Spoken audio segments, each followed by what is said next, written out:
हरे कृष्णा। राधे राधे दोस्तों।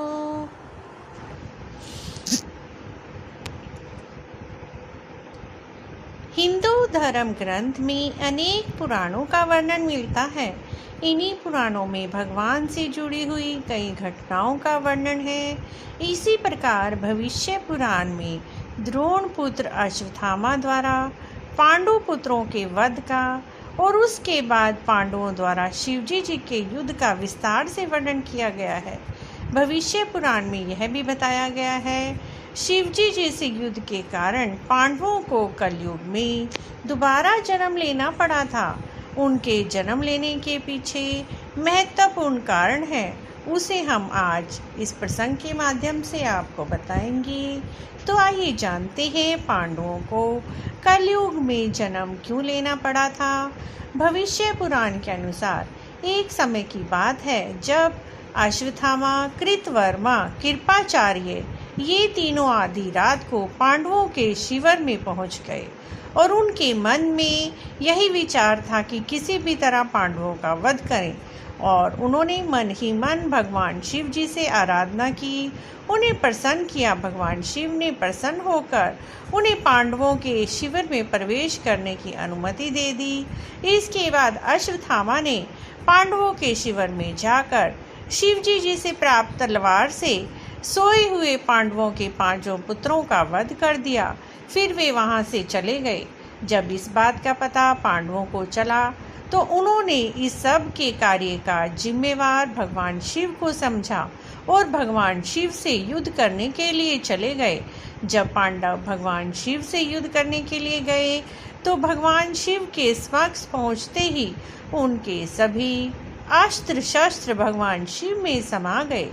भगवान शिव बोले, तुम सभी श्री कृष्ण जी के उपासक हो, इसीलिए मैं तुम्हारे इस अपराध का फल इस जन्म में नहीं दूंगा, लेकिन इसका फल तुम्हें कलयुग में मिलेगा। इसके कारण तुम्हें कलयुग में फिर से जन्म लेना पड़ेगा। यही कारण था कि पांडवों को कलयुग में दोबारा से जन्म लेना पड़ा।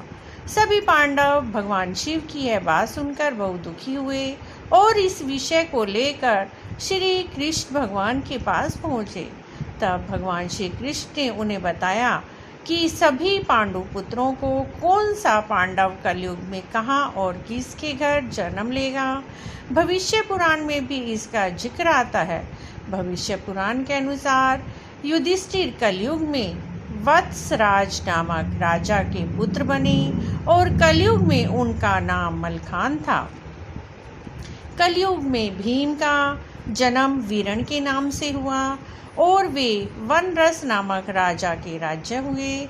कलयुग में अर्जुन का नाम परिलोक नाम के राजा के यहाँ हुआ और उनका कलयुग का नाम ब्रह्मानंद था। कलयुग में नकुल का जन्म कान्य कुब्ज के राजा रतन भानु के घर हुआ और उनका नाम लक्ष्य था। कलयुग में सहदेव का जन्म भीम सिंह नामक राजा के घर में देवी सिंह के नाम से हुआ। कलयुग में धृतराष्ट्र का भी पूर्व जन्म हुआ। धृतराष्ट्र का जन्म अजमेर के राजा पृथ्वीराज के रूप में हुआ। पांडव पुत्रों की पत्नी द्रौपदी ने भी धृतराष्ट्र की पुत्री के रूप में जन्म लिया और उनका नाम बेला था। इस प्रकार कलयुग में 5 पांडवों ने, धृतराष्ट्र ने, द्रौपदी ने दोबारा से जन्म लिया, जिनका वर्णन भविष्य पुराण में मिलता है। अगर मित्रों आपको यह सब जानकारी अच्छी लगी है तो प्लीज़ चैनल को सब्सक्राइब करें। इस वीडियो को अपने सह संबंधियों के साथ शेयर भी करें और कमेंट भी जरूर